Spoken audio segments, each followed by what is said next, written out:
particularly of what communism was. Here, you were out being a proponent for it and making a great case for it. So I want to hearken back to this one point about it and something that you said once in Sacramento. And you made a statement similar to this, and it may not be paraphrased exactly correctly, but everything contains its own source or contains its own seed of destruction. At that time, you were talking about how capitalism had replaced feudalism and how capitalism itself was doomed because socialism was to replace capitalism as we moved on toward more perfect harmony of communism, supposedly.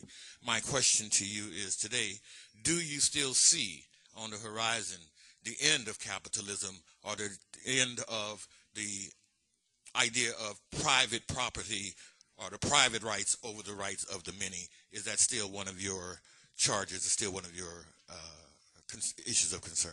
Thank you very much. Yeah.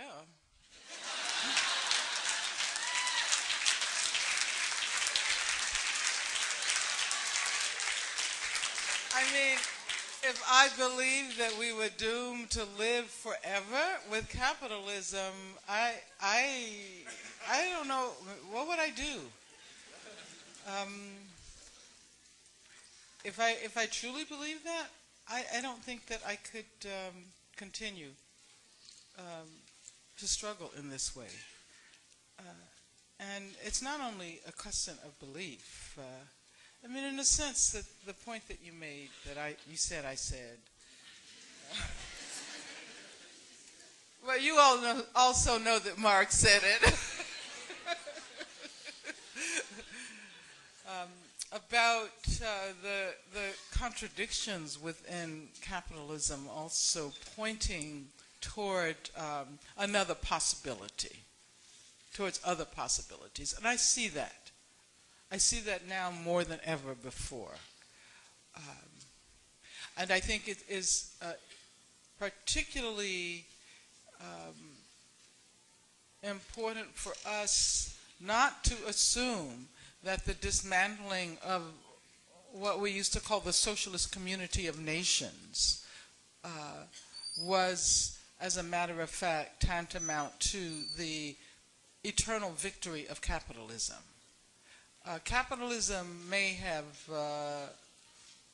appeared to win, but it was only a victory by default. You know, it was because the kind of socialism that we saw in many places needed more.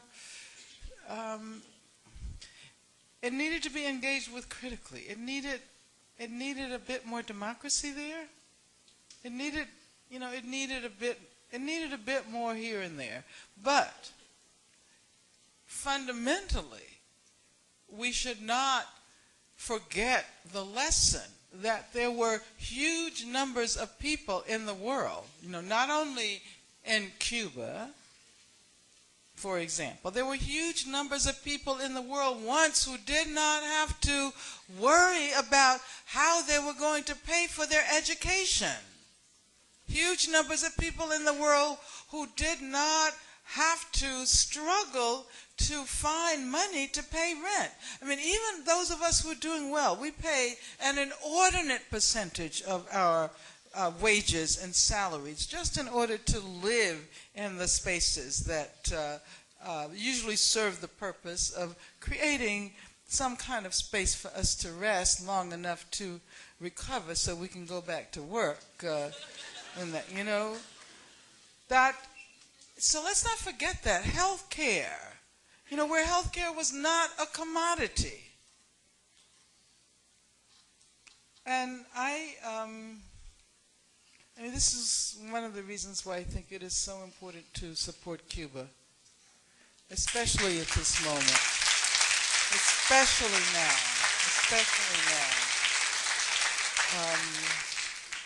So yeah, no, I have definitely not given up on socialism.